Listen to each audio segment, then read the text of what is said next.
Greetings, and of course, welcome viewers, as we are going to be entering in a new show, which hopefully this will stick as something that everybody will like, which is an anime-related show where we discuss a series. Each month, we get a series at the beginning of the month, and then at the end of the month, we all watch it and discuss it. So this time around, because we originally were going to do Higurashi, but that was a bit of a tall order. So we're going to hold that until July. But we decided to go for a shorter one called Paranoia Agent, a very little known show by a very little known director, of course. And we'll go by the same format that we have before, but we have with us, of course, Kotobuki Jake, the co-host here. All right. We have Dave over here. Hello. And I think we have Mo. Are you there, Mo? Hey. All right. Awesome. So we've got some fun people here. So we're going to we're going to kind of use that format that's been tried and true by Inside Movies Galore. And if you haven't watched them, you should, because they are an awesome group of awesome people. I'm not saying that just because I'm on it. And because three of us are, and at least one of us knows where you live.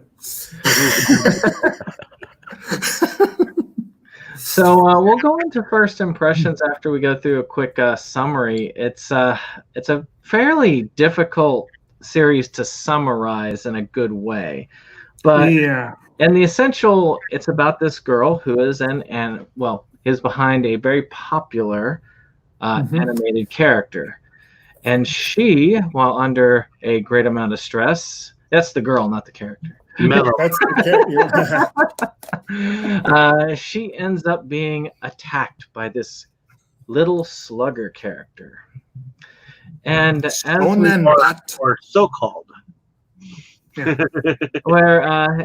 which is this kid supposedly going around on roller skates with a bat and hitting people over the head, who seem to be cornered or upset, and in some cases killing them. And in other cases, apparently solving their life issues when doing so. So quite a variety up to that. So, and this is, was this Satoshi Kon's second work? I know it was after Perfect Blue. This was his one and only television series. Yeah. And it actually came after three of the films he is known for. The only thing that came after this was Paprika. Which is sad that he died way too young. He did, yes. So with that being said, we'll just dive on into first impressions. So Jake, tell me, is this, I know this isn't, but tell us about your first time watching this, because I know it's not your first. I have a feeling you showed it to me. It is very popular. I think you did. So I had seen this weird, crazy show a while back. Incidentally, Moso Dairinin is apparently the original title. And it's one that I feel like you showed me a couple of the movies first. I was familiar with Kon I remember reading reviews for Millennium Actress and Paprika. But I think it was. I know it should be Perfect Blue first. I know that much. Yeah, I think that was the first one that I saw. But I remember hearing about these other ones. And I feel like you showed it to me, and I started collecting it. This was a Ghanaian release, and you could find the first 3 volumes piecemeal. This one's easy to find, or was at the time. This one was pretty easy to find. This one was a little more expensive, I believe, but it was out there. But this one, oh boy, this one was hard to find. And that lovely art box he has is hard to find. So it took me a long time before I finally finished it. So I think I had actually watched it again this far into the series. And See, then uh, when I finally completed it, I watched it again. But it probably was 4 or 5 years ago that I completed it. So this is the first time I've seen it in a while. that's kind of cool. And Reversible covers. yeah, that is kind of cool. But at any rate, this is like I said, it is a good show. It is one that should be seen in context with Khan's other work, and it is worth noting that the first anime we did on Movies Galore was Perfect Blue. Mm-hmm. So it's kind of appropriate that we're starting this series with this one. Yes. But yeah, And it kind of goes along with the superhero month theme a of little bit. Inside Movies Galore, just a little bit. Just a little bit. I mean, actually, one of the detectives goes full on superhero by the end. In one way of putting it. Oh yeah, Tomorrow, I'll be Yeah. All right. How about you, Mo? Yeah, is this your first time? Oh no, definitely I was hyped for this because of Perfect Blue back in the day. 'Cause I absolutely love that movie. I still think it's one of the best psychological thrillers, period, animated or otherwise. Yeah. So me and my brother were super hyped on this, and I feel like the only place that would have been broadcasting was Adult Swim, but I know we taped all of it. That's how I have the series. And I feel like there's certain bits that were edited out of it for that too, for sure. Probably. And I just even seeing it in that way, it's still just batshit crazy. So my impression of it at the time was like, I'm taping every episode, like, what the hell is this, you know? And it's just, I've seen it a couple of times since then. This is the first time though in at least a good 5-6 years that I've watched this, and it's just it never fails to leave an impression on you, you know. And it's definitely one of those series that as you watch it, you pick up new things each time that you check it out. I think I got a lot more out of it this time than I did in past viewings of it. Was also completely sober, so that definitely helped. Yeah. Did you watch your old tape copies this time, or did you watch it a different way? No, I watched it on YouTube because they've got those dubbed episodes on there. So I just checked it out like that. It was more convenient than pulling out the tapes. So cool. I am going to go back through it though on those tapes again just to see, because I feel like there is stuff that I saw that was totally new that wasn't in the Adult Swim cut of it or whatever, but I could be wrong, you know.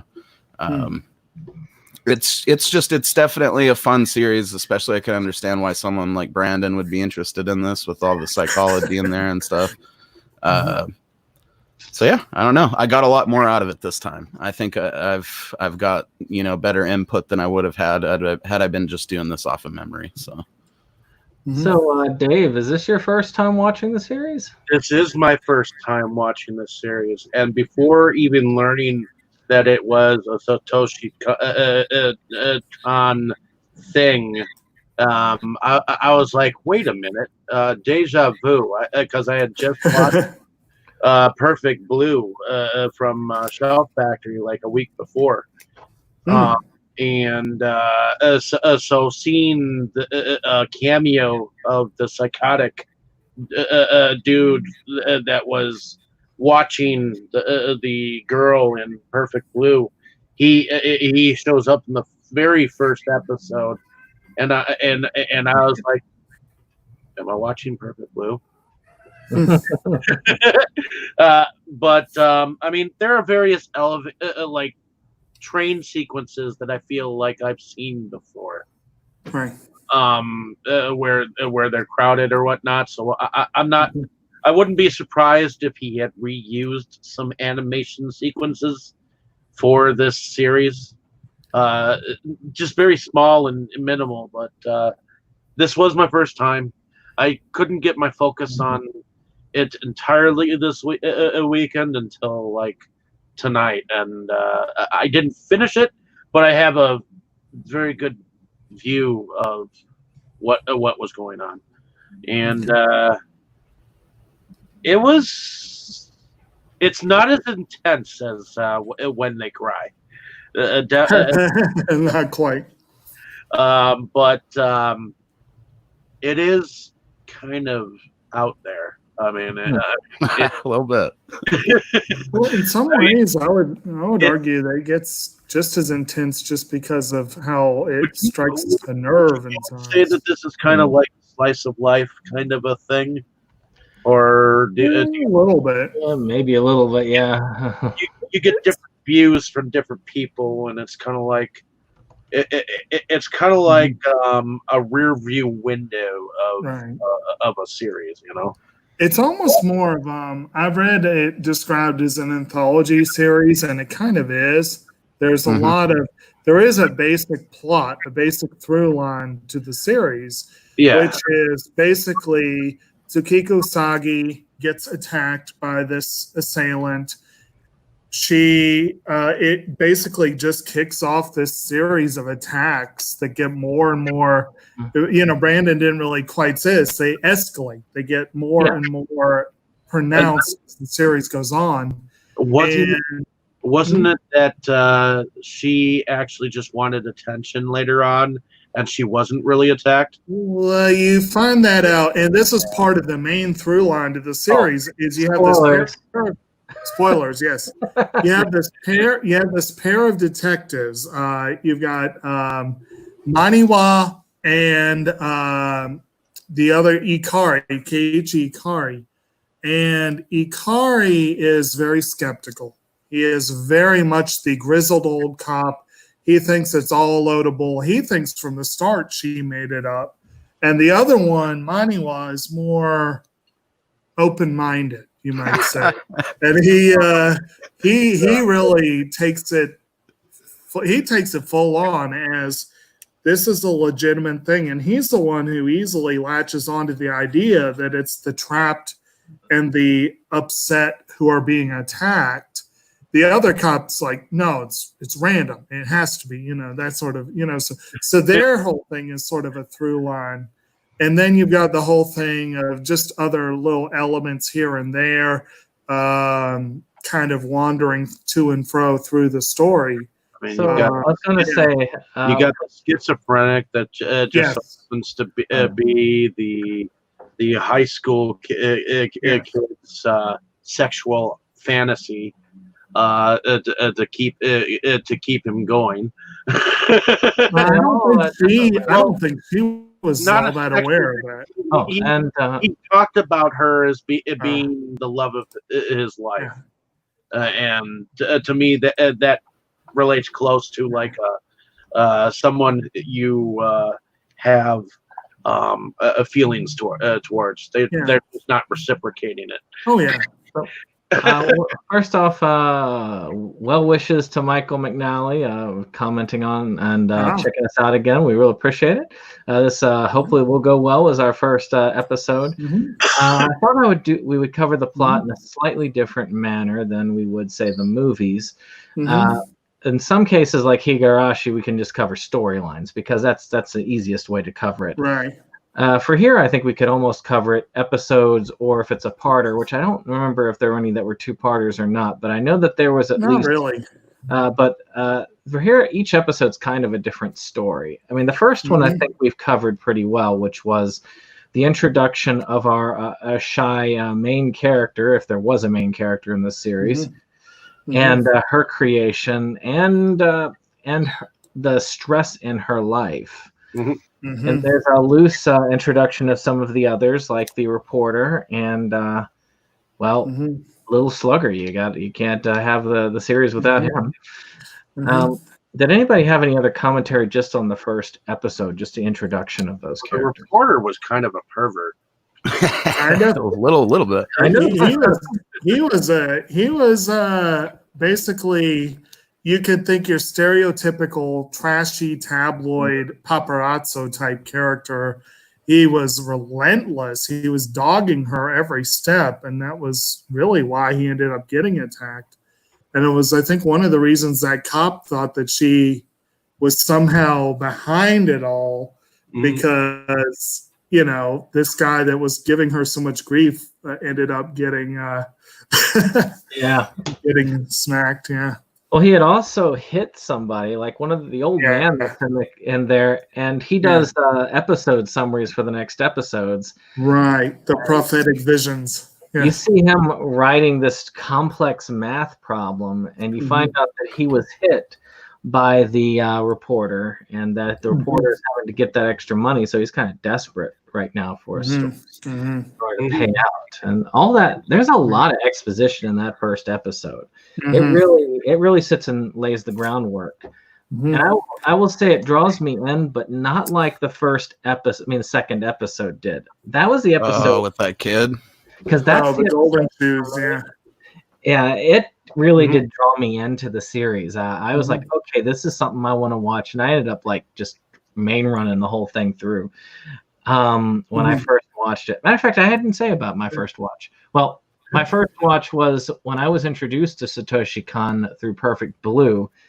I had to get this series because, unlike a lot of them, a lot of people, I did not necessarily watch a lot of Adult Swim or Toonami. I was in college at the time; it was all popular. And when I found this set, I had to get it because I was just obsessed over it, and I just dove right in. And you lucked out. I did. I got it for one thing I think we didn't mention before. I did mention briefly that they're a Guinean release. Guinean folded in like 03, something like that. This series, I don't know if it was still in print when they folded. It's been out of print since then.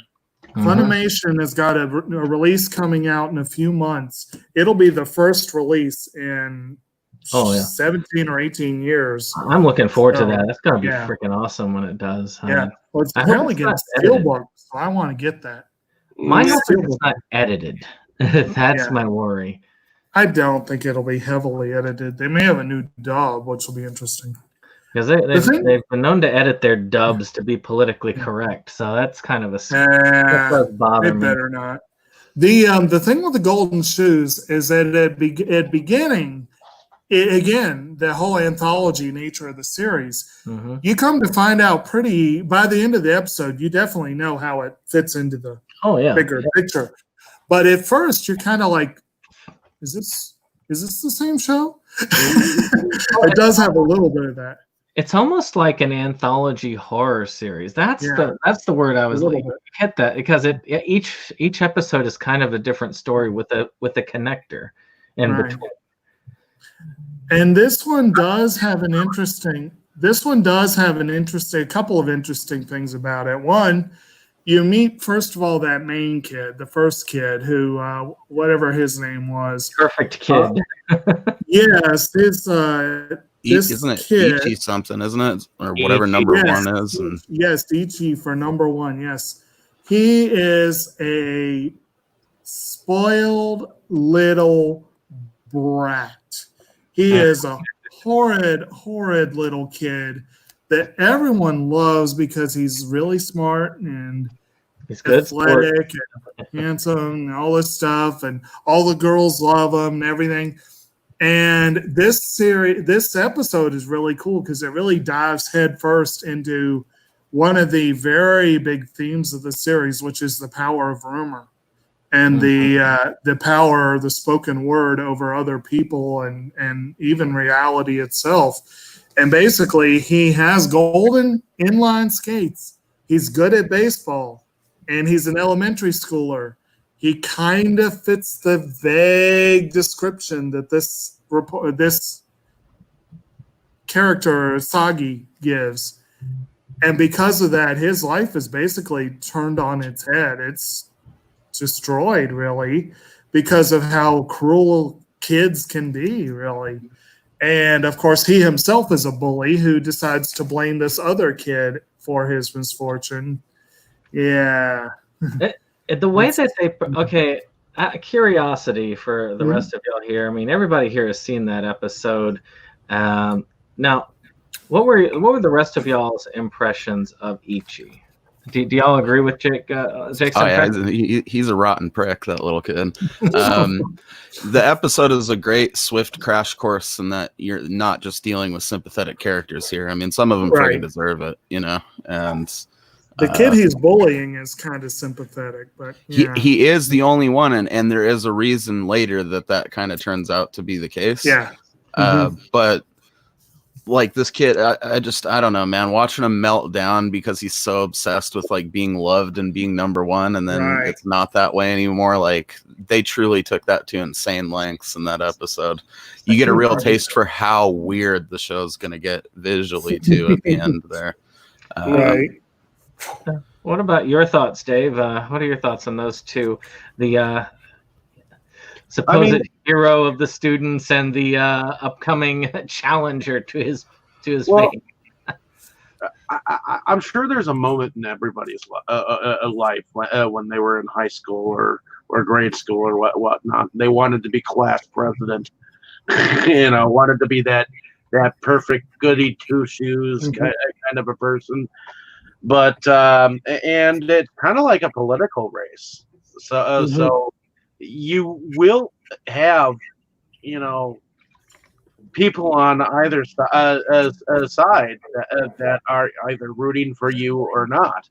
And you get to see some of that start to filter over towards the new guy. I mean, and he was jealous of that attention. So to me, he was very much a teenager reacting to, there's obviously got to be a changing of the guards sometime. So he's just not ready to move all that much or budge. And it's interesting how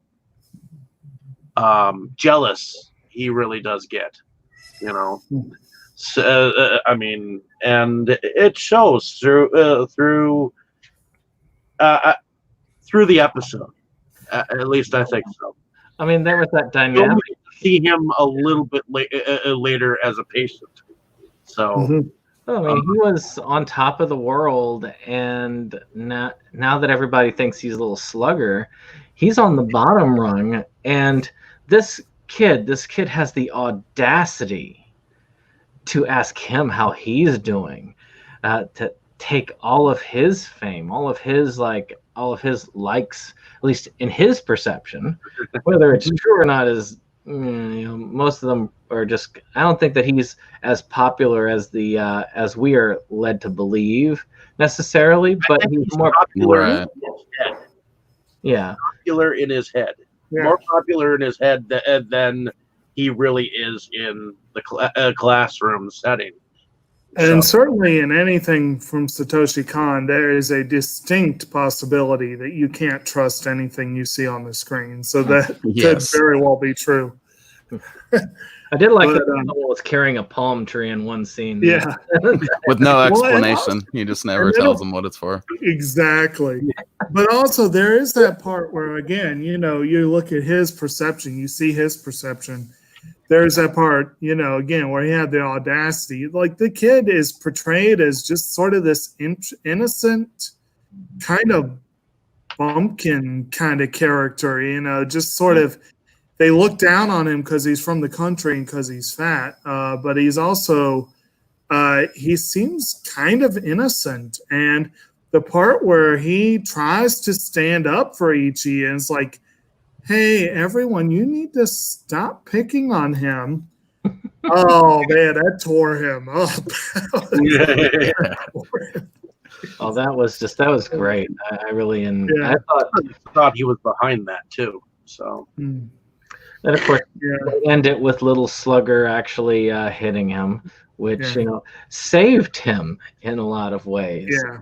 Even though it kind of led to a breakdown mentally, but he was already there. So yeah, pretty much. His save. Does anybody else have any more commentary on that before we move on to probably one of the ones I found the most disturbing out of all the episodes for me? But does anybody else have any? That third one is nuts. I don't know, man. I think the one is nicely set up by the second one because we kind of touched on this. The character who tutors this top of the class kid, ends up coming back in full force in the third one. Oh, I mean, it's a spider web. Everything connects some way or another. I don't know, man. I thought it was interesting to just this one also very subtly later on they kind of show that after the reality check of this whole situation, it kind of put them on an even playing field. Because it's not like the little chubby kid was just trying to steal all his limelight. You know, he got bullied out of his previous school, and like the counselor told him he needed to really be outgoing and like try different things at his new school, make friends, all that stuff. And there's a subtle little part in a later episode, I forget which number it is, but you see like as just sort of background imagery, those kids walking together on the street again. And it's like after the events of it, you know, so they clearly, I like to imagine they became buds, you know? Oh, it may be that it just after this whole, I mean, again, there's some sort of theme going through it that little slugger is healing them of their pain and helping them through it all. So it's very possible that it could be that he finally got over all of his, it's like he overcame a lot of that arrogance, which might help him in the future because it could lead to a good narcissistic personality disorder right there. Speaking of personality disorders, the third episode. Now, this one to me was probably, now again, I can't speak for anybody else, but for me, Double Lips, which is the title, is the most disturbing episode in the series for me. It covers dissociative identity disorder with one of the characters you see in the previous episode, where she's this mild-mannered person during the day, and of course this call girl at night. And they have a falling out between each other when the supposed main personality ends up getting a proposal. And it goes way off of the rails towards the end. As somebody who has treated people with dissociative identity disorder, it's not something that is easily understood by Hollywood. It's not something that's easily understood by many because it's rare. It's exceptionally rare. You're far more likely to come across somebody with paranoid schizophrenia than you are this. And how it was done was near perfection when they did this as to the real disorder. I've seen many people who have mistook that for like schizophrenia. Well, they're talking with somebody in their head, so therefore they have multiple personalities. I saw it in a movie I recently watched. I won't name it because you know who you are.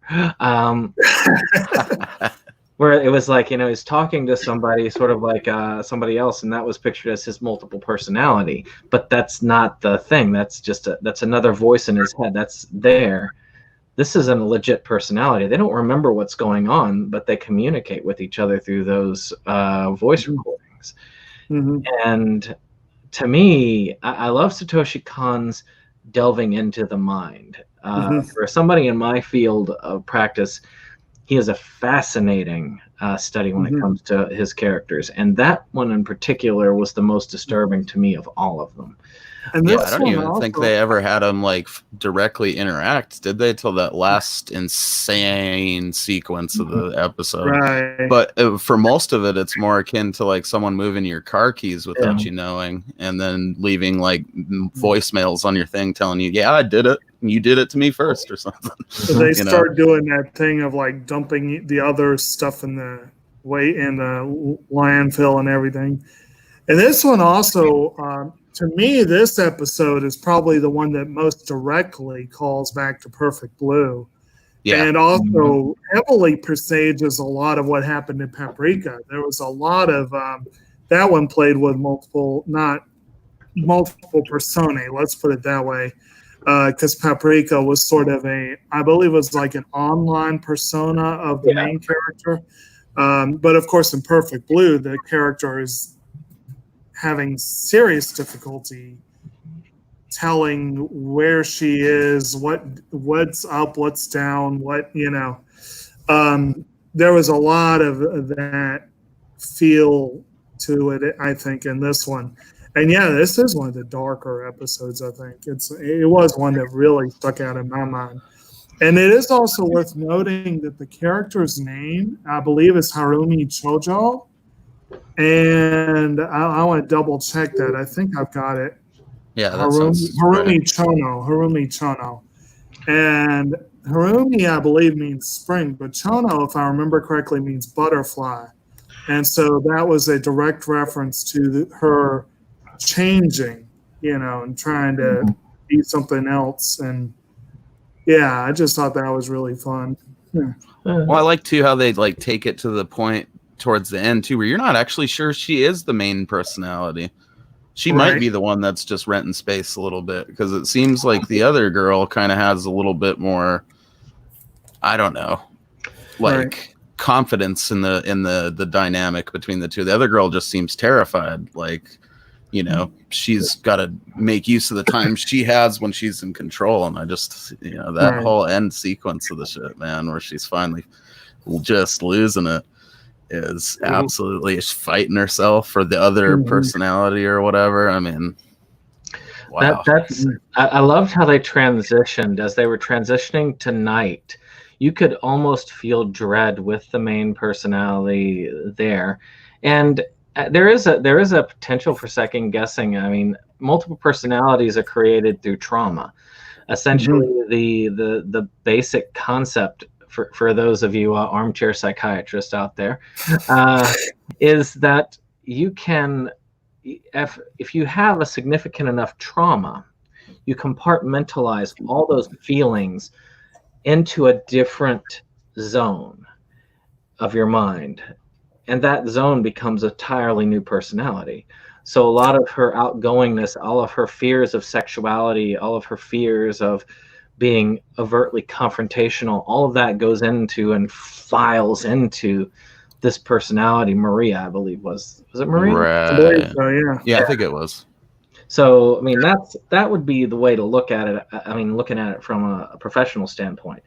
But it's very possible. You never know. It could be that the other way around. Maybe she was an outgoing individual and her trauma led her to associate all of those fears with being a shyer person.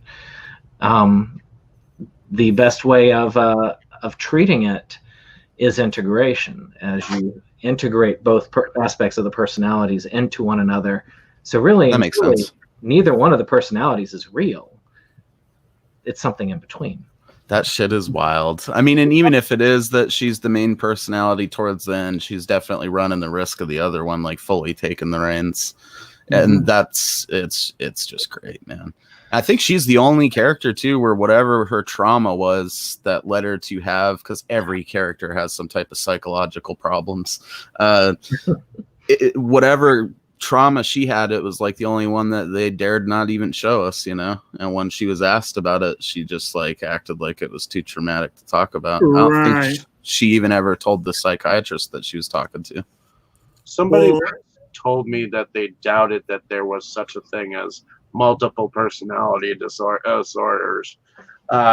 What do you think, Brandon? Is there a such thing as a multiple personality disorder on the spectrum? Is possible. And again, I've seen it. It's the thing is, it's faked so often. I can understand why people get skeptical. I was like, there are so many people that want to have it, and I will have people tell me in a heartbeat, "Oh yeah, I got dissociative identity disorder." I'm like, sure you do. Tell me a little bit more about yourself. And it's a very rare thing when you do come upon it in reality. Even then, you're second guessing whether that's truth or not. So, yes and no. I think it's one of those things that's like so fucking weird. It like sounds so out there that I'm inclined to believe it does for real happen sometimes, just because truth is stranger than fiction sometimes, Oh yeah, and again that again ties into another running theme of the show. Again, is like what can you really believe and what have you? Again, I mean, if she had opened up to Maniwa, if she had confided in him that I have this other life and it's tearing me apart, if she had been willing to do that, I think he would have believed her in a heartbeat. But some of the other characters would have been like, no, what are you talking about? Yeah, the chief especially, he would probably rough her up a little bit. He was shaking an old lady around. Yeah. Right? Yeah. The psychiatrist I was not screwing around. The treating psychiatrist gave bad advice, and it really was, or she took it wrong, giving her that thought that, well, all of this is there, you can just put it behind you, but she's not putting it behind you. The creating trauma is still there. It's never been addressed. So therefore, there's been no reintegration. And when I originally saw this, I wasn't that skilled. I didn't know much about things because I saw it fairly early on in it. And I have to say that this series is definitely not for kids, though. Higurashi is definitely a kid's Well, and we'll get to it. There's one episode that's actually pretty funny and upbeat for the most part. Yeah, I think I know the one you're talking about. It's how they make something like that so lighthearted and fucking fun is beyond me. Yes. So we'll get to that. Dave, did you have anything on that episode to talk about? I didn't want to skip over you. Seeing that she was at first like the Kiichi, or was it Kiichi?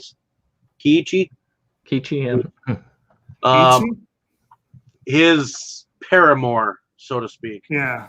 And then all of a sudden it went into her story, and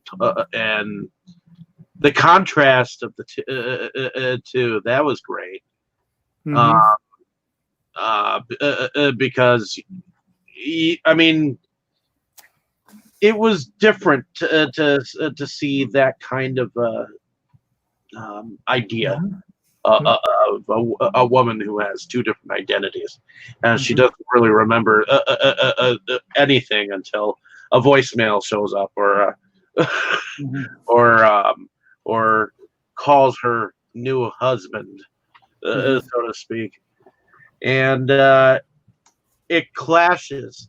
They clash. They obviously clash, and they don't like each other.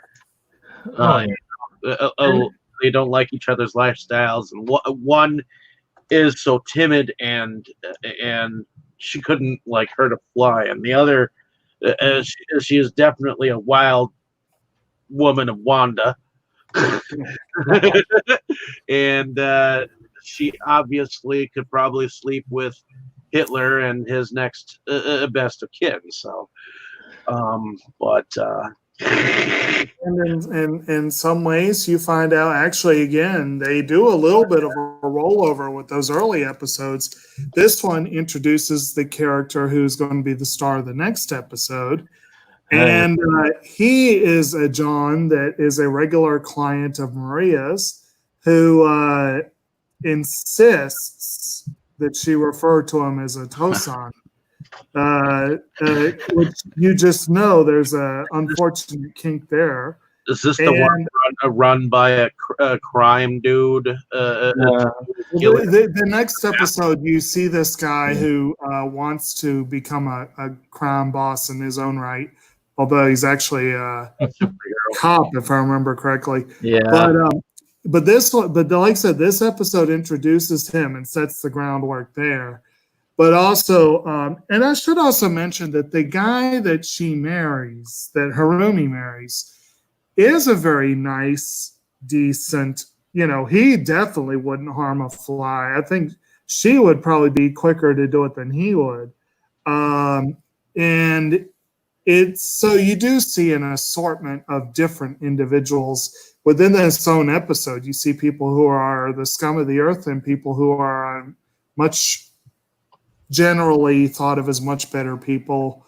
And this woman is kind of trapped in the middle. Like both of her versions, the innocent one is not as innocent as the others, and the other one is surrounded by people who are worse than she is. Right. But yeah, it's kind of interesting. Yeah. I do got to point out that episode is basic. It has to be inspired by this Tales from the Dark Side episode. There's like scenes that are the same. Which like one? Which one? The one with the multiple personalities girl. Ah. Even the way it plays out through the answering machine is directly Mm. from that Tales from the Dark Side episode. The whole scene, you could almost play them side by side when she busts the answering machine finally. Like, I feel like they had to have watched it, and he was like, I'm gonna throw a little. They could have also played off of Psycho too, just a little bit, because obviously, to be two different people, you've got to be able to, become either one of them at any given point in time.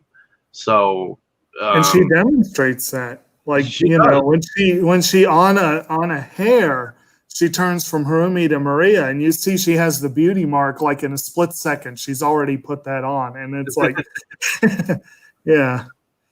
And then, of course, there's the taxi driver that's taking her to the site, and he's like, "Hey, wait a minute, haven't I seen you before?" So I wonder if she paid him in cash for that cab fare. I doubt it after that switch. But in any case, yeah. So your mic's muted, Brandon. Yeah. I actually thought that she was quite pretty. There you go. Underneath that, so yeah. So the next episode was Hey, Mr. Anderson. Yeah, he decides he wants to apparently drink my water. So this one, of course, as we've talked about, this officer who ends up utilizing less than legal means, working with Yakuza and so on to get all this extra money to build this new house. And we get to come back to that a little bit later as well with his daughter. Yes. Yeah. And this is called A Manly Way of Life. He ends up just pissing off the Yakuza group and being squeezed big time, and to eventually have to do more and more desperate things, leading him to drugs and robbery and all of that. It's quite a dark. Well, I guess there's not many of these that I would consider not dark, and there's a bright wholesome spot there in the middle of it, though. They do have one thing that kind of levens it out a little bit and almost makes it a little more lighthearted at times, and that's when he visualizes his manly way of life. And you see like manga panels from like this really old school samurai kind of thing, and it's like it kind of looks like something like Superman or Clark Kent. Yes, which is not the case. It's the day, which is not the case in reality. You feel sorry for him in a little while, but he is not somebody to be felt sorry for. He's not a good person by any means. I mean, he gets in bad with the Yakuza because he was leaning heavily on Harumi's pimp, or Maria's pimp. Yep. He was leaning heavily on her, using his position as a law officer to squeeze these people for money. And he, when you come to find out why he wanted the house, you lose all sympathy for him. That's the next episode. But it's just it goes dark places very quickly. Yes. But you can see how quickly someone can spiral down, how their life can be totally destroyed. And yet, at the end of the episode, he ends up kind of being saved by Little Slugger yet again. But in a different way, which leads into the. I believe he actually ends up doing his thing, and he ends up being hit over the head by Little Slugger. But instead of being knocked out, and instead of being knocked out, he ends up like, hey, and chases him down and captures him at the end. So he actually manages to catch Little Slugger. Yeah, Little Slugger. Yes. And you But as keep we using the English name. I saw it. I think of him as Shonen Bat, but whatever. like I say, it's I've watched it only once in the Japanese and many other Uh-huh. times in the English. I prefer the English because it's easier to go through. Mm. But again, it's all in person's thing. Right. So, as far as the rest of y'all, what did y'all think of this episode? Did y'all actually have any liking for the officer himself? I mean, in like the way that I like scumbags in movies, you know, I enjoy a good scumbag from time to time, and he certainly fit the bill. You know, in any what's that? You reminded me of the reporter a little bit.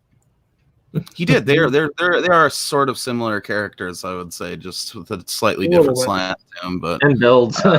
Yeah, they're both slanted in this. It's I don't know, man. I always take pleasure in those types of storylines where like someone's getting squeezed like that. That's definitely ripped out of a lot of, you know, Yakuza stuff or mafia stuff. And it tends to have a similar arc where the person's drove to do something pretty desperate, but then eventually like has to say no and fight back. We didn't get that here. He just pretty much had a total meltdown and was like begging for someone to just put a stop to it. And, you know, he got what he wished for. We feel like a family whenever we want it. So why don't you do what we ask? I don't know. I think my favorite part of it is just that he was wearing like a wrestling mask to rob all those people. I thought that was pretty funny. Kind of. Yeah. And that whole scene where he takes the drugs to like extort that family or whatever, and he's like going so deep into his little manga fantasy that he's like basically reciting it word for word or whatever. That was just nuts. I mean, Little Slugger saved him in a way by giving him that extra fame of catching him. Right. But and with him in like the spotlight like that, I don't think those Yakuza dudes can really squeeze him like they were. That kind of saved him in multiple ways. One could say indirectly. Of course, afterwards you realize in the next episode, a little bit more odd. It goes down the weird path, and that like it was all sane beforehand, you know. Oh yeah, it was. Well, the next one, of course, we got Holy Warrior. Which is where they are interrogating, the detectives are interrogating Shonen Bat, a Little Slugger.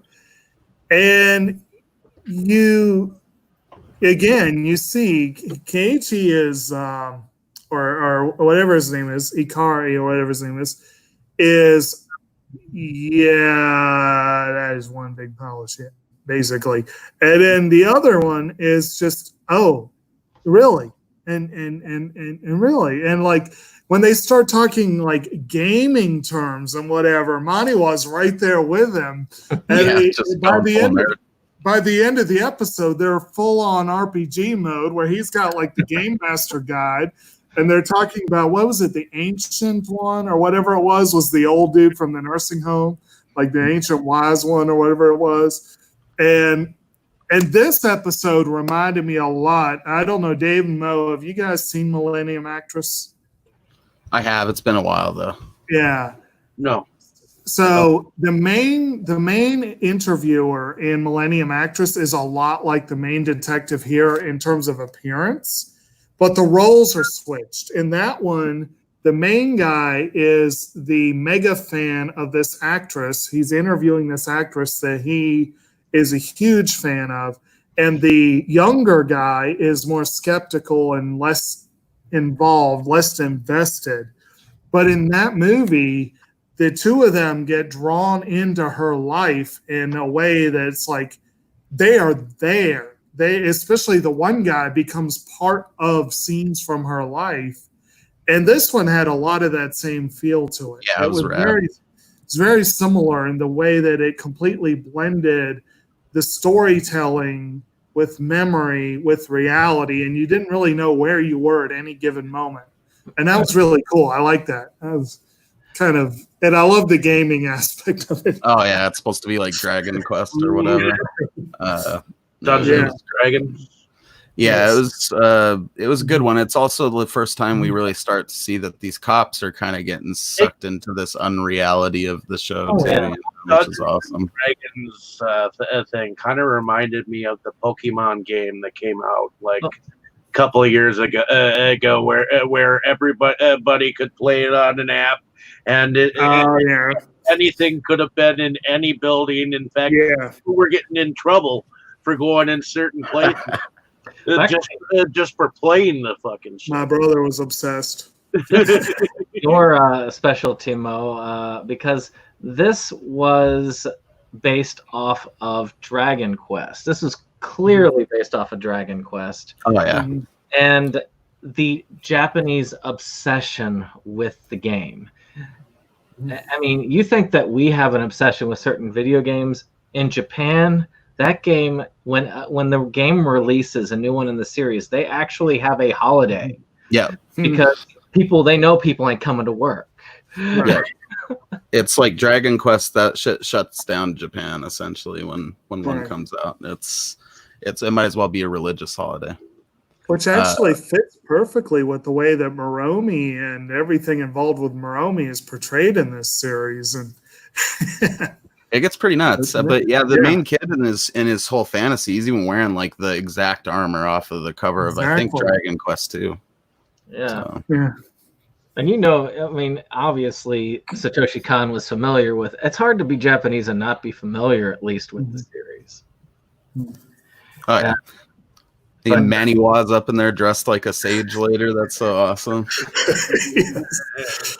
Yes.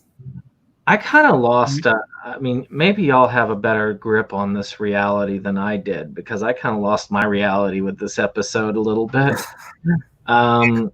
Because, yeah, they kind of get drawn into his psychosis. Mm-hmm. But, and as you find out later, I mean, the younger detective gets really drawn into the psychosis. Yes. And you also find out later the story behind this one that actually gets arrested and what have you. And it's intriguing at this point in the series where you have certain preconceptions that are later totally dashed. Like you say, your perception of reality gets kind of, the whole episode gets painted in a different light later on by things that happen. Yeah, I think it's supposed to do that. That's its job, is to be there to be like, we're getting sucked into this, trying to understand this story based on this kid's delusion, and then it turns out like, oh no, that's actually just a bunch of bullshit. He's lying. They could have called it the Great MacGuffin or something like that. Yeah, it's just a weird way of going about it. And but again, I'm not saying anything bad about the series. It just it lost me a bit, where I'm sitting there thinking, like, well, how many of these things was he responsible for? Was it just the one? Was it multiple? Or what was he up to? And they kind of leave a lot of answers undone. I mean, they don't give you this episode or a later episode where they finally confront him and force him to confess. I feel like it was a later episode, but it might have been a later episode, yeah. Because that's when Dave, you watched this more recently than we did. You actually watched this one today. Do you remember whether it was this episode that he confronted him?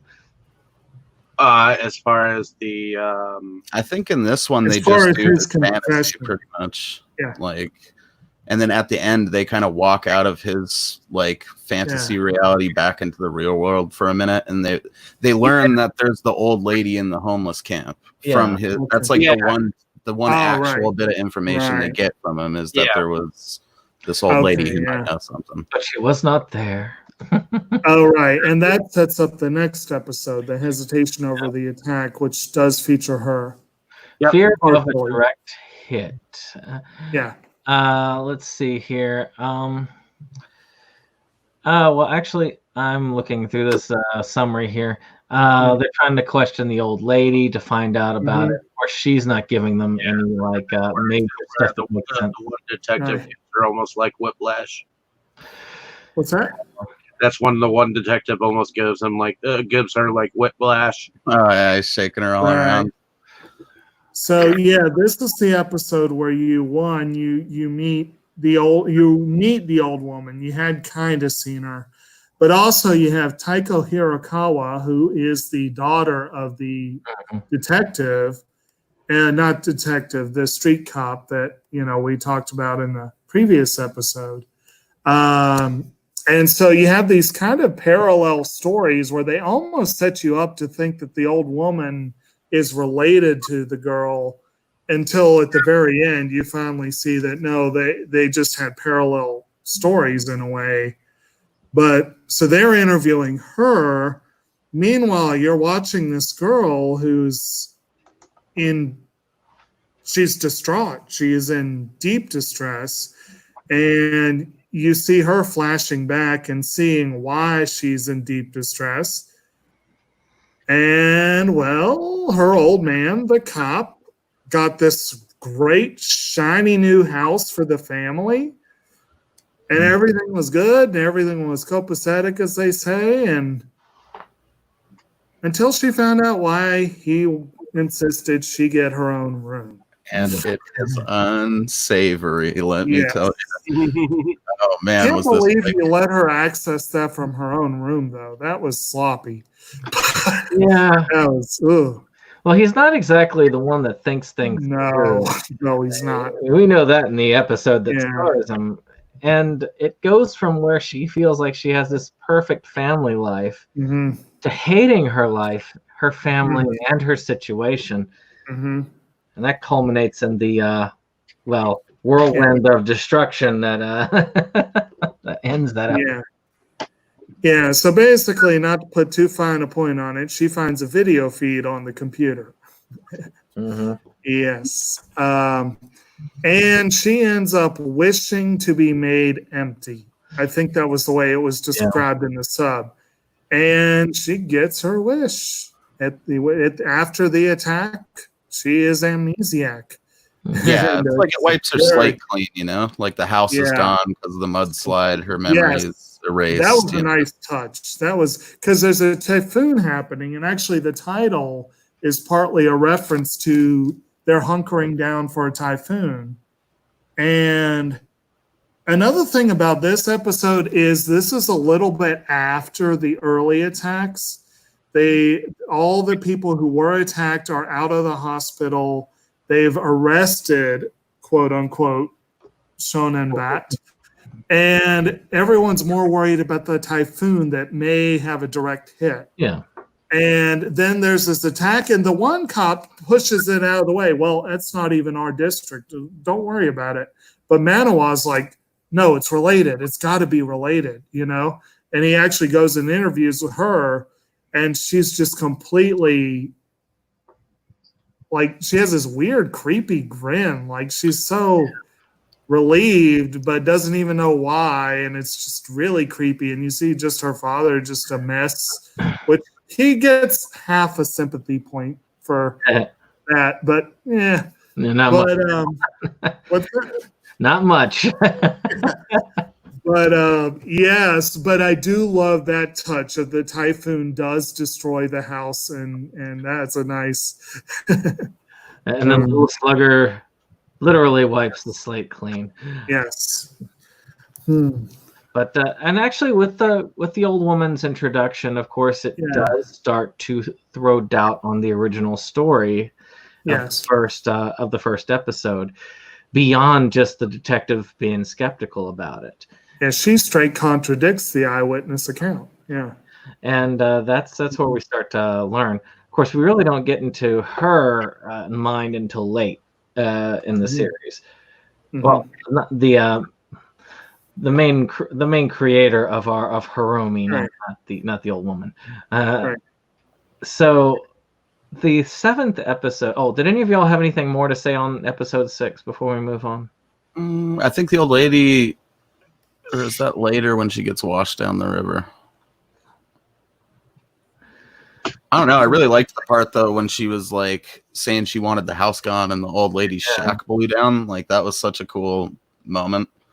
And they did it in a way that reminded me a lot. And there was a scene later, too, where they're, like, sitting there and then he says something and the whole room folds over, like some type of pop-up book or something. And there's stuff like that in those female prisoner Scorpion movies. So it really made me flash back to that, especially with the old lady's house blowing down. I don't know. Stuff. I guess really this one was kind of one of those ones where I mean, the stuff with the detective in the video feed was creepy and unsettling and all that. And I liked all the, how she got her slate wiped clean or whatnot. But I think this is the only one I could say where, I don't know. It's not like a hugely favorite episode for me. It sets it up nicely for the revelation of, the fact that this first attack, we didn't quite get the whole story, but that's mainly what I took from it, was just, no, let's talk about that. Well, the next is the MHZ, like Ms. I think it Megahertz. Megahertz, which really kind of dives into the story of the case of Little Slugger at large. We get the good follow-up, finding out about like the guy that they captured definitely wasn't the same guy as everybody else has been followed. And people, and of course, our two detectives are kind of caving under the pressure in their different ways. This is the one where you start to see Manawa doing his kind of little crazy, like hiding, listening to the radio. I think that's what the title is a reference to. Yeah. Yeah, I mean that one really turns dark at the end because Kozuka was like found dead in his cell at the end. And there's that's where the Little Slugger attacks kind of escalate beyond just healing people. Because he was the first death, I believe, which is kind of ironic that he was the one posing as Little Slugger. And I think that this was the episode then where they forced the confession out of him, where he confessed to the one boy, the fat kid, the transfer, and he confessed to attacking the cop who ended up arresting him. And that was it. He's like, no, I didn't do the others. It was not. And they keep trying to get, no. Which, again, later in the series, it makes sense that those were the ones that, that he was after. Because the one dude was really not feeling that cornered. And then the other one, well, I don't know. Maybe he just thought he seemed like a good target or something.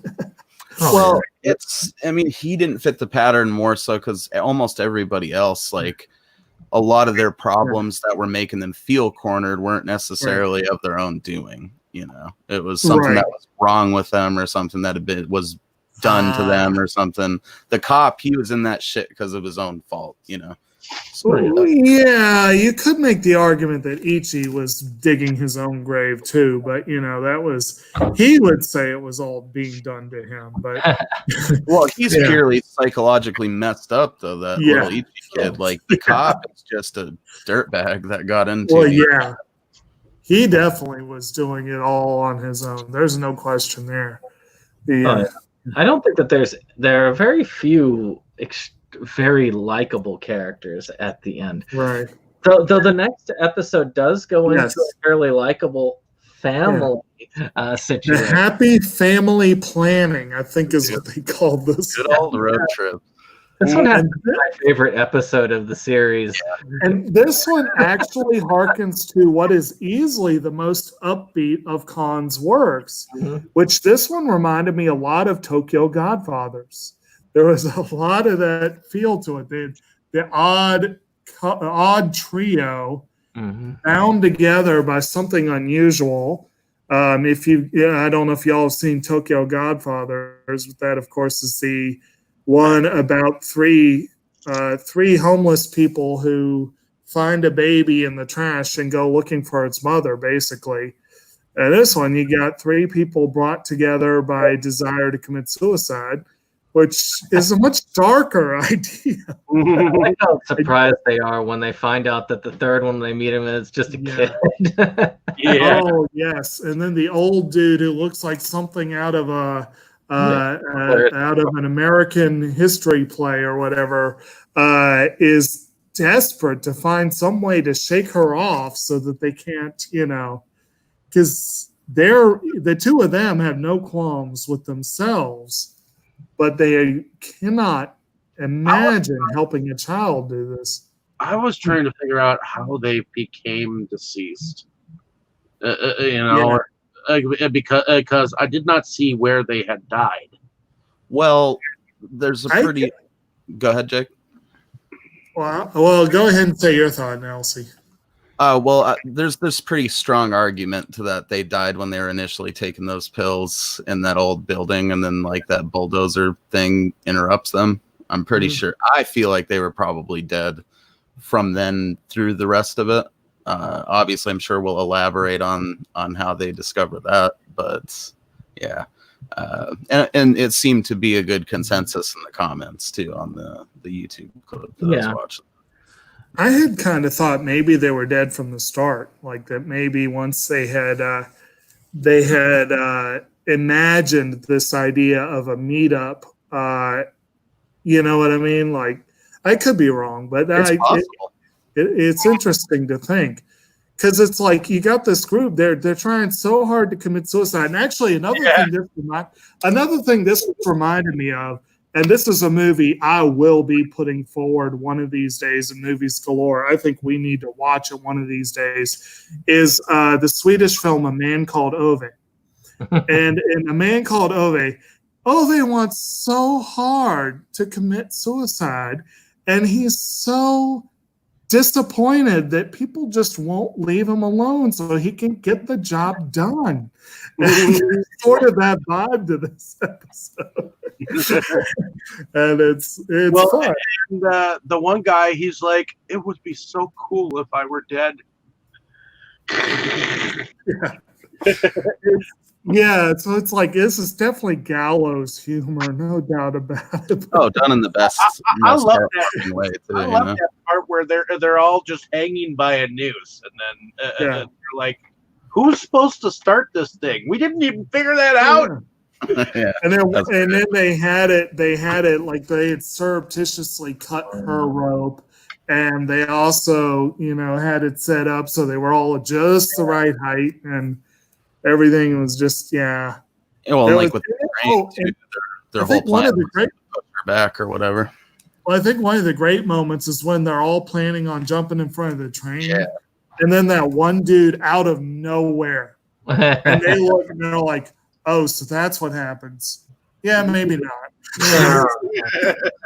And of course, he's coming back out all like bloodied and shit.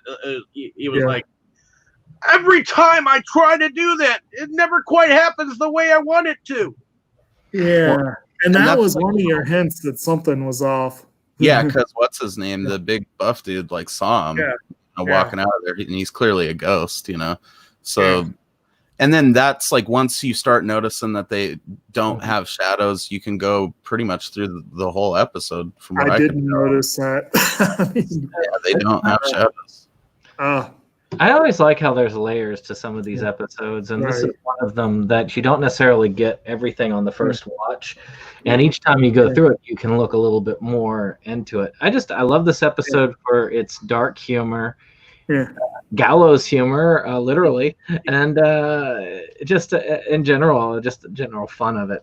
It's lighthearted, even though it's a really dark subject. And then at the end, it's such a great ending because they are kind of, they're all just kind of happy. I think it's like, I believe one of them suggests to the girl, let's go on a bullet train. And she's like, yay, bullet train. And they're all walking along like happy.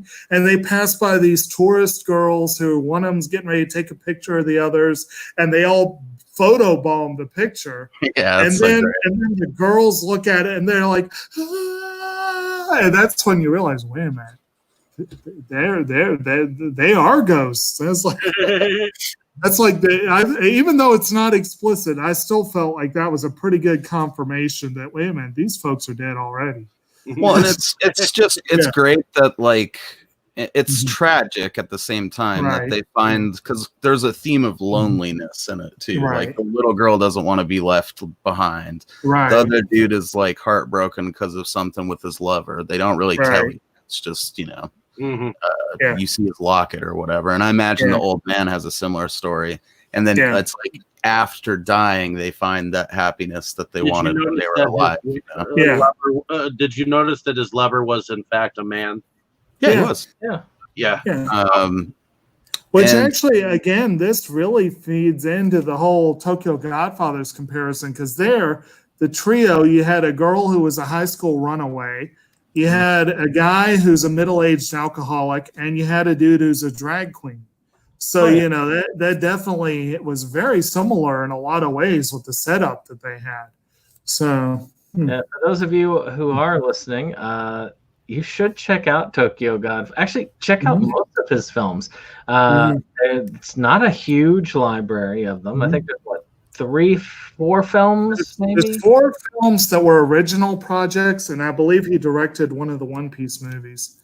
And then he did a few episodes of some stuff. I think he did Jane, King of Bandits, if I remember correctly, a few episodes. Yeah. So the next one, ETC, etc. Yeah. is basically you've got a housewife with a lot of other housewives. She's getting integrated into that and into the gossip. And there's a lot of gossip about Little Slugger, which to me is the first indicator in my mind that Little Slugger is almost a Freddy Krueger-like character. I don't know if any of y'all got this out of this, but the actual character seems to gain more and more power from people talking about him, people sharing it, and just like the character Freddy is like he gained more and more power of people being afraid of him, to the point where he became a very real and nasty force of nature. Apparently, he did a segment on this Memories anthology. Oh, there you go. Oh, nice. That's a nice double feature there. Well, technically quadruple feature. But this episode has an interesting framing device of you basically have some bored housewives standing around swapping tales, and they're pretty much all of them are prefaced like, "Wait, is it about Little Slugger? Oh, don't tell anyone." Yeah, like they're not going to tell anyone else, obviously. And you have like these 3 who clearly are like they've been around forever. They're old friends or acquaintances or whatever. And then you have the new one who just moved in, whose husband is a screenwriter, and she's desperate to be acknowledged as part of the group. So she keeps putting out these really lame stories. And they just get harsher and harsher against her, even as theirs get more outlandish. One of them does a story that the girl points out that was the plot of. Yeah, I like the in vitro fertilization one that they did, where he's in the womb, just like me. Yeah, that was interesting. But so you have this whole thing, and it's just a bunch of. It's kind of like it reminded me of like the whole idea of people sitting around the campfire telling the stories, trying to one up each other and what have you. And it's each one gets crazier and crazier, and you don't know how much of this is total BS, how much of it is actually based on rumors that they've heard. You don't think any of them are an authority. They're probably not telling any stories that are remotely 100% true. But you don't really know how much they're making up and how much they actually heard through the grapevine, And then, you have this great ending finally where the wife goes home and her husband has been attacked by Little Slugger. And then instead of getting help, she's like, how did it happen? Tell me, please. Tell me. Give me the goods. Yes, exactly. It's like you lose a lot. You had some sympathy for her up until that point. And then you're like, oh, wow, she's as bad as the rest of them. But you understand a little bit. But then, of course, he turns around and guess who's standing right there? Yeah. But the whole episode, I think, does need to be taken with a grain of salt because even that part, you don't really know for sure. It's kind of. Well, and it's got some of the that whole segment with the kid puking up the equations. Like that's some of the most horrifying imagery on the show until the end, like that last whole ink stuff. That was about as paprika as the series got. Paprika had some crazy stuff in it, and I think that whole sequence was kind of like that. It was unsettling, man. And I like that it's like an anthology in an anthology, if you think about it. Yeah. Yeah. Right. Mm-hmm. And that they just called it, etc. I know the way I look at that particular segment. I remember a lot of classes that I did not want to be in, and they were trying to cram so much down your throat at once. At times, yeah, it felt like it was going to come flying out of you like that on occasion. I really like how they switched the art style for the different stories too. It felt like one of those, like an issue of a comic where it's like like some giant sized issue with different stories in it, and there's like different artists doing each one, so. Oh, we haven't gotten to the part that had the most distinct departure in art style from the rest of the series.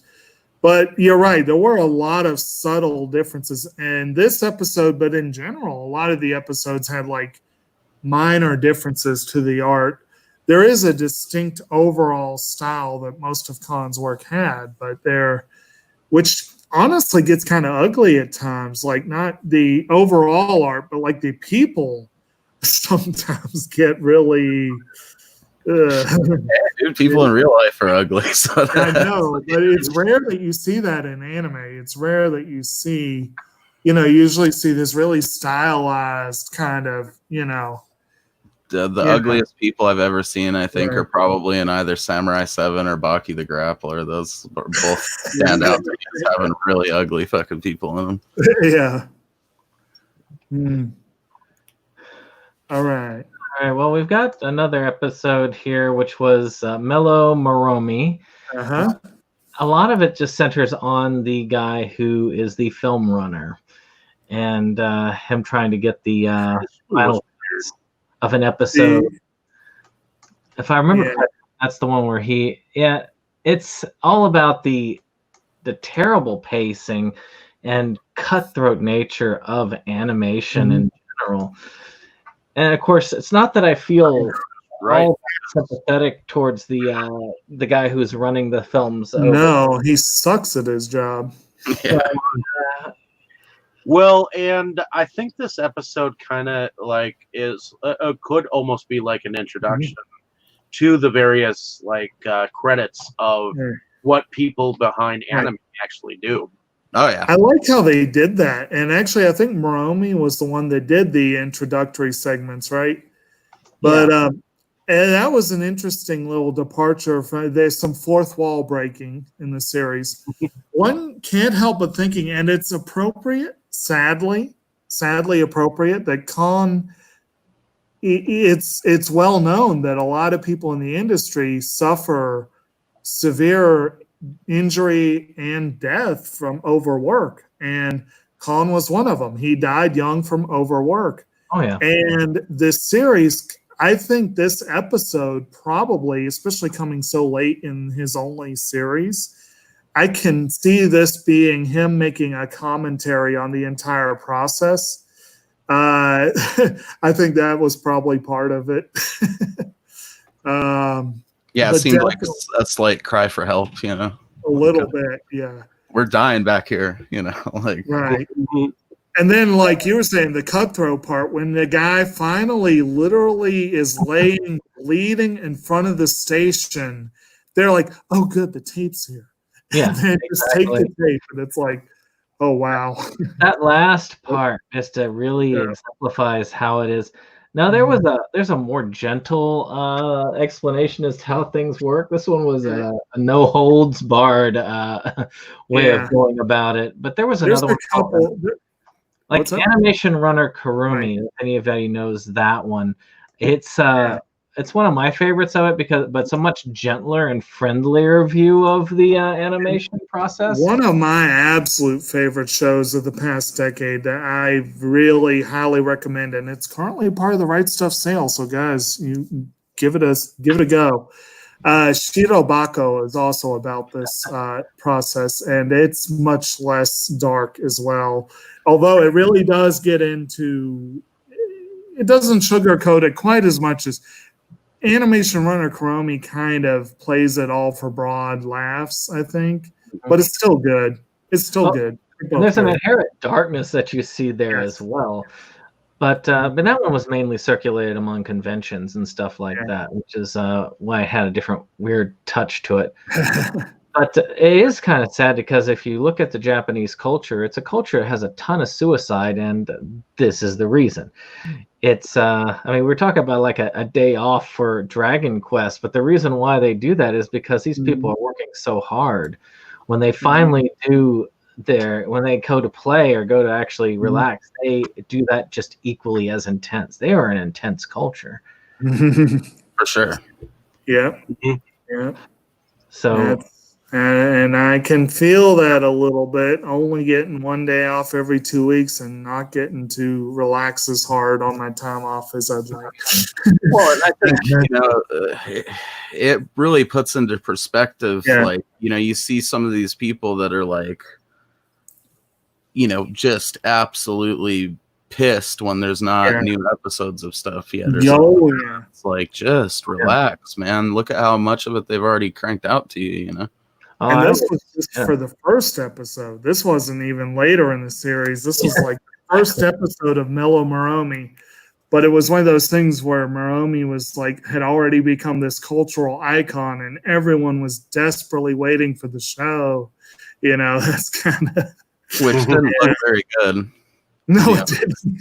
It's about how it is. And I agree. I agree with Mo. I mean, people, I think, get too like, we need that next episode now. And I was kind of like that when I was younger. But, I mean, I look at it now, I was like, don't we have some other stuff that we can catch up on while we wait? Right. I can admit there are times where it's really frustrating when you are awaiting, and I haven't really followed streaming online as much as you have. I mean, I know Brandon's told me the horror stories of Haruhi Suzumiya and some of that kind of stuff. Like the best one I can think of is that one of my brothers and I were actively watching Venture Brothers, and some of the gaps that series went through were kind of crazy. It was like, is it coming? Is it? Yeah, what are y'all doing? But I was never that obsessed with it. Well, else have any other commentary about, I believe, Mellow Moromi? What's that? No. Not. I like that part where it shows him swinging at it, like he's about to swing at the dude's head, and then it just cuts to that little animation of that little chibi dude swinging the baseball bat or whatever. Like that made it so much more hardcore for some reason. I don't know, man. It's a good episode. I mean, it's definitely an example of one where I would have been like, probably I wager that we were annoyed by it probably that first time seeing it, like, because you wait for the next episode and then it's just, this is kind of a filler episode. It's them going outside of the show a little bit and doing a commentary on some shit in the industry that, and just so happening to connect it to the elements. It's also worth noting that just about everyone involved with the first episode of Mellow Moromi is killed by the end by Shonen Bat. And so this definitely does serve the purpose of showing that things are escalating big time. And speaking of weirdness and kills, the next episode, which I believe is No Entry, we get to go into one of the two detectives that is there, where one of them's kind of gone off the edge. This other one has gotten to the point where he's left his job and his work in construction, and his wife, who it wasn't that. It was he was forced to take the fall. Like him and his supervisor were basically fired because this guy was murdered in prison. So when you got when you get to his wife has sort of almost a dementia going on, it seems. And Little Slugger, I love the conversation between a good sequence. her and Little Slugger, because it's you can tell this is probably one of the first times that you see the character of Little Slugger himself angry, under stress, upset, because it's just having to deal with all these weird emotions. But it also kind of shows that the construct that he is really gains power and weakness from people's perception. Mm-hmm. Well, it's kind of like, and this is a really common thing in anime, but I think it's a common thing in literature in general, that demons and similar creatures gain strength from negative emotion and from pain and suffering and that sort of thing. And he showed up to this woman because she was depressed and she was thinking, maybe I should just end it all. But the confrontation allows her to work through it's sort of like he's her therapist in a way. She's working through this process in her, speaking everything. She just keeps talking. He just keeps talking, and he doesn't know what to do about it. And you're right. He goes through all these different. He gets all big and tries to intimidate her, and it doesn't work. And he slumps over, and he doesn't hit her; just slaps down right in front of her. And then finally, she just starts laughing at him, and it's like it's crazy. It's a great thing, and this is interspersed with her husband, who's working now as security for construction sites, who runs into a guy he had put behind bars for burglary. And they're both they start reminiscing about the old days because they're both kind of relics of an older era. And then that's where you see that really weird new art style come into play, because he literally steps into a fantasy that looks like woodcut printings rather than animation. And that was a really interesting sequence too, I thought. Well, and now we're getting to the end of where you've gotten to watch, Dave, because you got through these 11 episodes. What did you think about that exit to reality? Oh God, Dave still has to watch the last two. Yeah. Oh, buddy. Did you need to sign off before we talk about these? I'm okay with listening, but I probably should get going so that I can watch the rest of it and let you guys know my thoughts afterwards. So I guess let them know who I am at the end, and then we'll go from there. So. And we'll see more of you tomorrow, I'm sure. Yes, sir. Alrighty, ladies and gentlemen. Thank you for listening to my thoughts, and I'll see you guys. Oh, before you go, what are your thoughts on the series so far of what you've seen? Definitely a mixed hodgepodge of interesting personalities. So gonna be, I guess I have to see the last two because my God, it jumped all over the place, so. But I like it. It's unique. So in any case, I'll let you guys go, and good night, guys. Yep. All right. So, and the last two episodes, Radar Man and the final episode, they kind of really ramp it up, because really these three episodes connect like none of the others do in that way, because they ramp it up to the end. The reality that he's stuck in with the main girl, God, what is her name again? I always forget. Basically, where she ends up escaping to the reality with the help of Kuromi. You also get the partner who is also apparently no longer there, and he's escaped entirely into the fantasy reality, battling Little Slugger. Although he is the one who manages to dig up that little bit of information about her past. Yes. And this is where you find out that 10 years ago, a schoolgirl was, quote unquote, attacked by a street assailant. And it happens to be Tsukiko Sagi. Yep. And he goes and talks with her father and finds out that ain't what happened. That what happened was she had a new puppy named Moromi, that she was distracted, and Moromi ran out into the road and got hit by a car, and it was all bloody and nasty. And she claimed that she was attacked, and that's why it happened. And yeah. And that all culminates back into the final episode where they end up finally working towards facing reality, where she has to confront reality in order to bring this all to a close. And boy, does that reality bite hard on the city.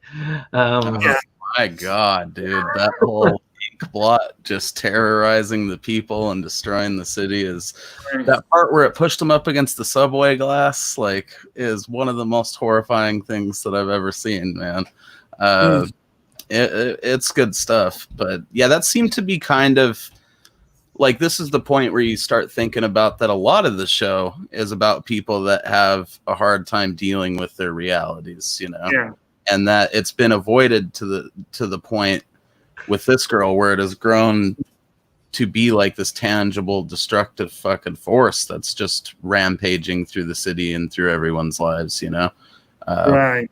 Which I don't even know how to, I don't even know what to say about all that. But, you know, definitely I like the fact that it's like, you know, we ended up finding out that she faked the first attack just like she did the one when she was a kid, and then it kind of kicked off, like, I don't know, what would you call it, like a mass hysteria event almost with Little Slugger. I'm still not certain if he was real or if he wasn't, or if he became real like a Freddy Krueger type character. Well, yeah, he became real because people's perceptions made him real, and that's why, you know, he is the paranoia agent in a lot of ways. And actually, this is one thing that I had meant to make a point earlier and I kind of forgot. And this is, I guess, kind of a ham-fisted segue here, I guess. But again, one of the themes with this one is not so much it is, you know, the struggle to face reality and to understand what's real and what's not. But again, one of the themes that runs throughout this, we've touched on this a little bit with the people we talked about and everything, is the darkness inherent in humanity, the fragile nature of the human psyche and that sort of thing. And one of the things I wanted to make, and I'm kind of disappointed I forgot about this until after Dave left, because he's the one that set us on watching Noah last week, is again, the first Satoshi Kon that we did on Movies Galore was Perfect Blue. And a lot of people over the years have claimed that Darren Aronofsky lifted the idea for Black Swan from Perfect Blue. And Aronofsky, it does not acknowledge us, but he does acknowledge that he is a fan of Satoshi Kon. It's also been said that he borrowed a scene from Requiem for a Dream from Perfect Blue. So there's definitely that connection there. And I don't think I had realized until a couple of days ago how awesome it is that we're covering Kon again a week after we covered Aronofsky. But there are a lot of similarities in the kinds of obsessions that the two of them have. They are obsessed with people who, or they were interested in looking at people who sometimes, like, I guess you could say that they get so wrapped up in their illusion that it becomes their reality, if that makes sense. Yeah. That is the theme in Aronofsky's films as well, you know, that their obsessions end up completely shaping and altering their realities, and usually not in a good way. Yeah. And I mean, definitely in this, there's that whole, it's like little Slugger kind of is that reality check back to the real world for some of them, you know. And also the whole idea that that there can be so much darkness, but, you know, and they seem to have kind of a jaundiced view of humanity. But I feel like Kon shows a little more hope. Like, again, that happy family planning episode, you know, in Tokyo Godfathers. And, you know, he has shown more hope, more faith in humanity than Aronofsky typically does. Oh, yeah. But there's, yeah. These two, I mean, Perfect Blue and Paranoia Agent are by far his darkest works. Yeah. I mean, Paprika goes off the rails at points, but it's not super dark. It's more in the area. More on the fantasy versus reality thing. And same thing with Millennium Actress. Both of them delve headlong into that. But And Millennium Actress is more of a bittersweet feeling than a darkness. This one is like pure on freaking darkness. And it's personified in this episode. And I should also mention that fantasy world that that Ikari and Sagi end up in kind of reminds that art does harken back to some of the art in Millennium Actress, because that one played with some of that old school art as well and different styles. The art style reminds me of a series called Gyayu Manga Byori, which is translated to gag manga. But I need to see that eventually. It's one, and I can't find any episodes these days. It was one I had to download, and it's still not available for consumption by Americans. It is probably one of the most off-the-wall, screwed up series I have seen. And I don't mean screwed up like, say, Ping Pong Club screwed up. I mean screwed up just weird. It's like, but a lot of the art style from that is very similar to how they had that alternate world. And we get to see the detective does. I mean, a lot of these characters do manage to overcome. The detective overcomes, but at the death of his wife. That's really what brings him to his reality. And for Harumi, eventually it is all of this coming together, all of these events coming together that finally allows her to overcome. Well, not Harumi, that's the character. The main. For her to actually overcome her past injuries and finally defeat Little Slugger, the monster she created, that shows the power, though, the fact that you can see in the epilogue all the damage that it did to the city. It's like, oh, I mean, it really was kind of a Freddy Krueger type character she created.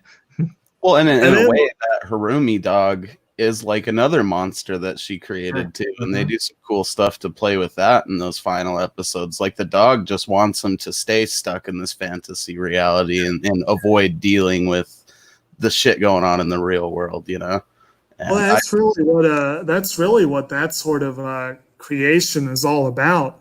And they even have that one montage where they show all the individuals who have a Moromi. Like even the chief detective found that keychain on the ground, and you see him dangling it and looking at it. But there's like the one girl who's at the funeral and clutching her little doll and all that. They show very explicitly in that montage that Moromi is sort of a comfort food, if you will, for Just like Little Slugger, Moromi also disappears from their reality when all of that is confronted and done. You see all the scenes of like just blank spaces where his picture is and all of that. That's just kind of, it is, like I say, it's a weird psychological, really it's a therapy session. The entire series would be considered therapy with the person finally facing their fears and overcoming their demons. It's and then, of course, you're talking about the fallout. You can't overlook that final stinger you have where all along you have that old dude who does end up dying in, what was it, the 11th or 12th episode. You have that old dude who does the prophetic vision, to begin with. And then he says all this weird random stuff that seems to make no sense, but it's sort of the next episode preview. But the final episode, you have Manewa, now with white hair, doing the prophetic vision. And they set it up to where they could have done another series, because actually you could say that final episode, it reminded me in a lot of ways, of The Dark Tower, where they open the door and say, do you want to go down the rabbit hole again or not? So that's kind of cool how they did that.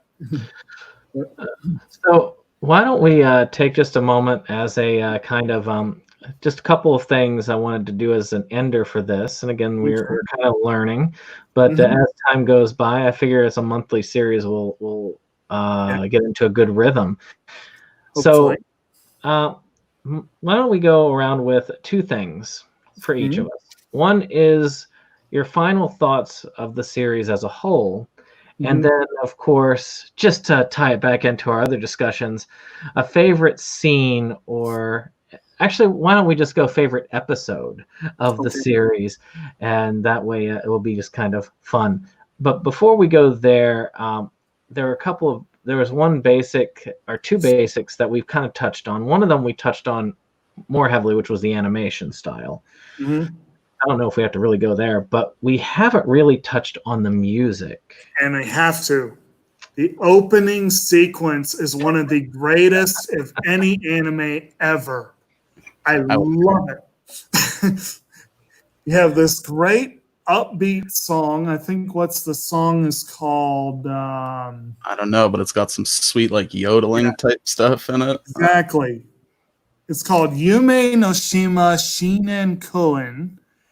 I think both songs are by Susumu Hirasawa. And yeah, you have, like you said, yodeling. Uh, and just, it's this real upbeat. It almost has kind of, oh, I can't really say what kind of musical style I want to say it is, but it's this real, it doesn't sound like your typical anime theme by any means. And it just has this, I Now don't that know. artist Mhm. has done other themes, believe it or Yeah, not. I know that. I can't remember which ones, but I do know because I've heard them before and several others. right. But I can't remember which ones off the top of my head. Let me see if I can find the uh yeah, whatever. I was hoping, oh, here we go. Here we go. Um okay, so yeah, the it starts with this yeah, the yodeling you were talking about. And then it translates a magnificent mushroom cloud in the sky. On an afternoon, a small birds eating feed on a path. But just, I love that lyric, a magnificent mushroom cloud in the Yeah, sky. it's And then beautiful. you get all this great, it's kind of a, the lyrics are interesting overall. But then this is all juxtaposed against all the characters from the series, or at least most of them, in scenes of, usually they're depicted in scenes that don't really fully match up, or match up in really weird ways with their story. Like the girl who thought about jumping off a bridge, you show her underwater with the bubbles coming out of her mouth. Right. You see Sagi standing on a building's edge with the rain pouring down. You see the two kids standing opposite each other. The woman with the split personality, you see both personalities standing in the dump ground. In all these things, and they're maniacally laughing. Oh, And it's is it just me, or is Sukiko the creepiest one of all? he Seeing is her, pretty creepy. because she's not the kind of character to laugh, so it's so out No. of character, just kind of Well, to me. I don't know. Well, no, you do see the wife do that. But also you got the main detective. He's got his arms thrown out and he's maniacally laughing with the mushroom cloud behind him. And then, and then you've got a few other little things. Like you got scenes of like fast moving traffic with the characters being flashed back and forth. And then you've got the scene of them get flashing forward as little Slugger comes closer and closer and closer. And then finally you get a scene of him doing the maniacal laugh and it's like, it's just a beautiful opener. I love it. Yeah, it's great, and it somehow exactly sets you up for the vibe of the show. Like, And the ender is much more low key, much more low key. It's basically an instrumental, sort of a woodwinds, very nice simple. relaxing after the insanity. And they're all asleep, which is fitting because Oh. it's so relaxing. See, to me, it's not that they're asleep. I think they've been basically knocked out by little Slugger. I mean, that's the way it looks to me. Right. And then, of course, you have a giant Moromi standing in the middle of the ring which is an interesting. But the music is very intense. Yeah. There's a tense feeling underlying all of the music. Even the ender has that kind of just like, yeah, it's relaxing, but it's just kind of, you want to look over your shoulder as you're listening to it. The way that they introduce the next episode with that kind of rustling sound, it's very good music for a series, I think.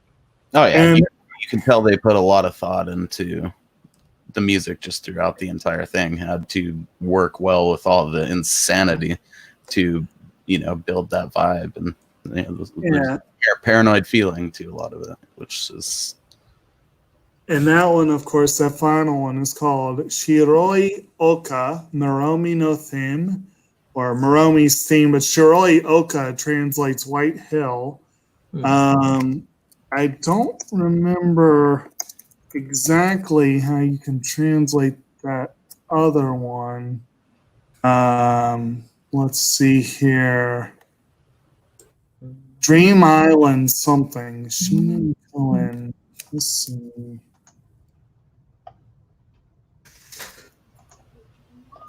I don't know, I'd probably go as far as to say that, like, without that opener and ender too, if they were different, I think that because I always have to watch the opener at least once when I watch a show, right?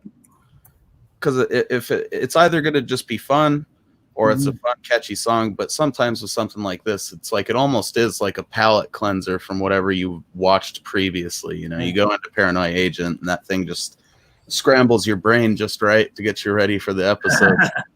Exactly. It's pretty awesome, man.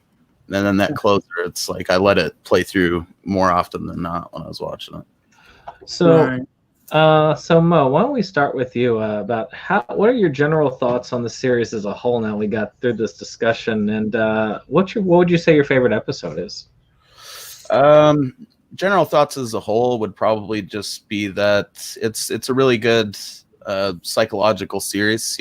Like you're gonna get through it, and you're gonna have to think about a lot of different like facets of the human brain and psyche or whatever, and how different people deal with different things. And it's a thinker. A lot of these episodes, it's easy to get sucked into them and be like, God damn, that's nuts. And series that I think it has really good replay value, because there's other stuff that's like similar in length, that I would say like Elfen Lied's a fun rewatch, but I would think that this is one that you could get more out of it each time that you rewatch it, so it obviously ups the replay value a little bit there.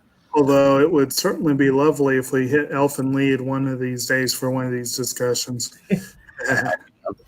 I love that series. Your favorite episode? If I probably that suicide one. It's just that what was it? Happy family planning. Yeah. It's just such an amazing, just standalone episode. Even I think that's probably the only episode of the series where outside of when they run into Little Slugger later, like they only casually mention him once or earlier in the episode. He's not really part of the story. It's just like, oh yeah, there's that thing with that kid on the rollerblades. And so it's nice in that way. They did have that one part where they started thinking, well, maybe he comes to people who are cornered. Maybe we can get him to come to us. Yeah. And he ends up attacking the people in the room next to where they're staying. Oh, yeah. They're scare him because they're chasing him down saying, take us, kill us. Yes. Well, and they're ghosts. Like, I'm sure he noticed that they didn't have shadows and shit. Like, that's something I think that you might stand out to you. Plus, I think that was another hint that something wasn't right, that he was clearly scared of them. Yeah, and he could see them, Yeah. And people in the comments on the YouTube upload said something to that effect. Like, that's kind of the moment where it's definitely for sure that he's like some type of supernatural entity, because he's able to friggin' totally see them, Whereas if you think about it, through the episode, they don't really interact with people, just each other. Because they're friggin' dead. The only people that they ever really acknowledge or that seem to, really inject dialogue into the story is that ghost after he gets hit by the train, I think. So yeah, I don't know, man. I just like that episode a lot. I think if I had to pick a favorite one that's just central to the main story of the show, just those last two are absolutely insane. So it'd be like a tie between those as like a double feature and the suicide one. So Jake, and Mo, would you recommend this series to other people? Oh, definitely. If you want something that's like just not, I guess, your standard anime stuff, especially if you're from like the Adult Swim era of watching anime, I think this is probably one of the weirder ones that they ever put on there. So, give it a go. It's interesting. So Jake, what are your thoughts of the series as a whole, and of course your favorite episode, and of course, would you recommend it to somebody else? Of course. I do think that the series, having essentially an anthology format, does have its strong points and its weak points. A couple episodes are less memorable than others. Certain characters are much more likable than others. It goes with the territory with this sort of setup. But I think that the idea of doing this as a full series was a smart move. And I do like that overall, this is one of the stronger anime out there, I think. It truly is a unique piece of work in the, so it is a classic. It is essential viewing for anyone who's a fan of anime and of psychological dramas. And I would say that I'm glad to revisit it. And yes, I guess I kind of touched on this, but I'll go ahead and say I definitely recommend it to anyone who is a fan of intense psychological dramas and that sort of thing, and doesn't mind a little bit of weirdness and craziness. As far as favorite episodes, watching it again, I probably did get the most enjoyment out of Happy Family Planning. But in all honesty, I had forgotten that episode, and it really doesn't fully fit into the overall series. Not fully. So if I had to pick one based on its focus on the series as a whole and how well I remembered it and how well the impact was this time around, that first episode, Inner Little Slugger, and also Double Lips, both of those episodes really, really stuck with me. And there were a couple others that really stuck with me too, but those two didn't come with the distaste that I had for certain characters in the other episodes I remember. There really were a lot of great episodes. The Entry Forbidden, that whole scene of Little Slugger being faced down by someone who was not afraid of him, that's the contender too. So it's really hard to pick. I think it's between those four. I can't really figure out the one that I would pick. But yeah. Okay. Well, I mean, for me, I do really like this series as things go. It is a really fun series. I love the psychological aspects. It's probably my favorite work by Satoshi Kon. Looking at all of the stuff, they're all amazing works, but to me, just the dark dive into other people's minds, it is to me one of the coolest things. Just all of it comes together, culminates as one of my favorites. As far as episodes, there's two that really speak out. The Golden Shoes has always been my favorite initially, just because it really kicks into gear, whereas the first episode sets things up. It's really the second episode in my mind that gives you the full idea as to what to expect from the rest of the series. Right. And I just love how that just the whole setup and how the episode is run. But as far as the problem with favorite is See, I can't rate number 2 as my favorite because that one kid was such a little snot rag. But as far as most effective, I would say Double Lips was the most effective episode. Yeah. It's the most disturbing to me, and to this day, if I think of the series, that's the one that's going to hold to me the most.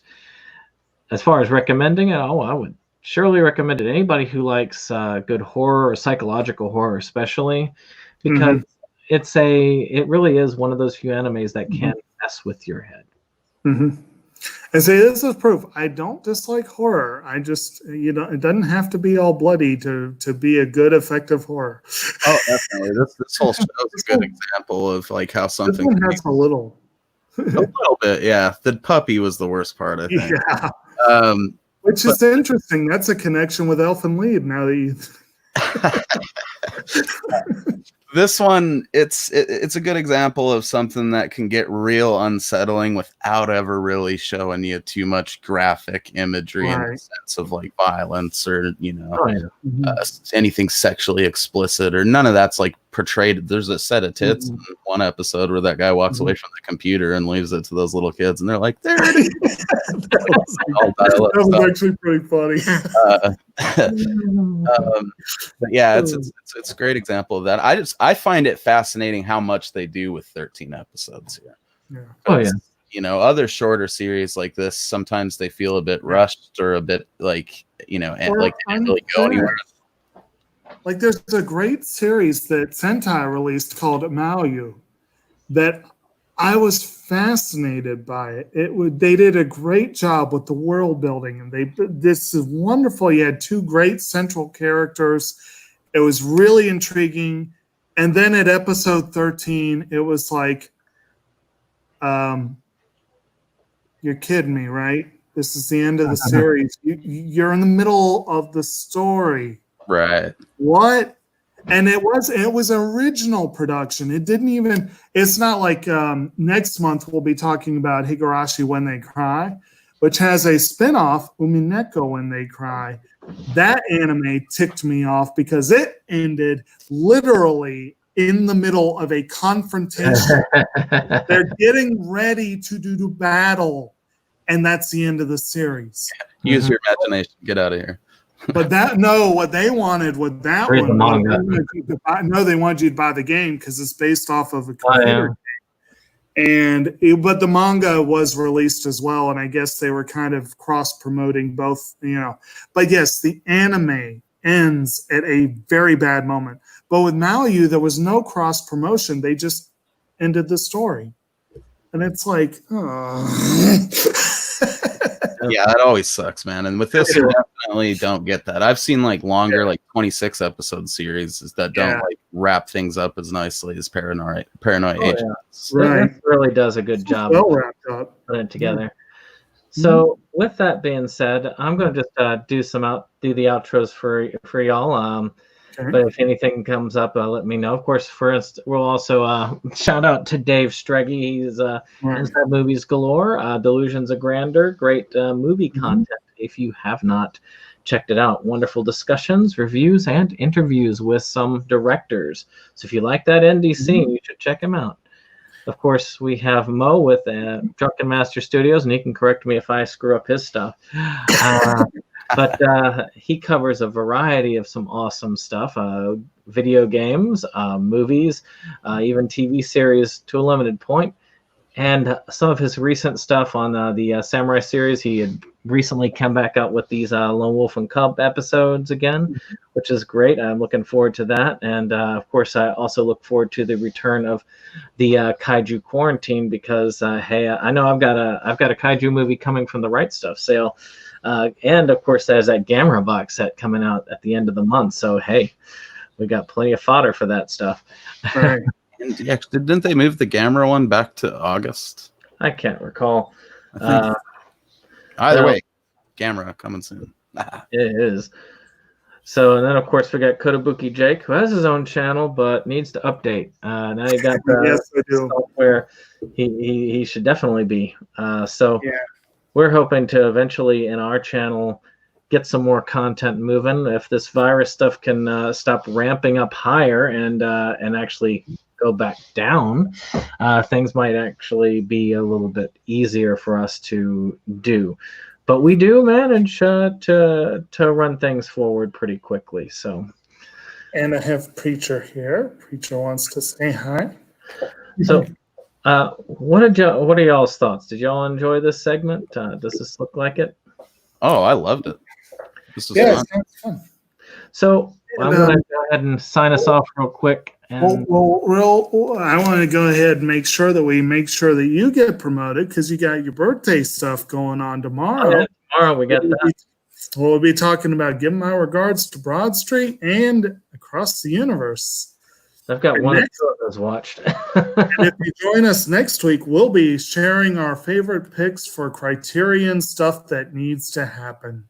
Mm-hmm. So it's going to be some fun stuff. So I hope you enjoy this. Subscribe and share. And, of course, we'll see you on the next one.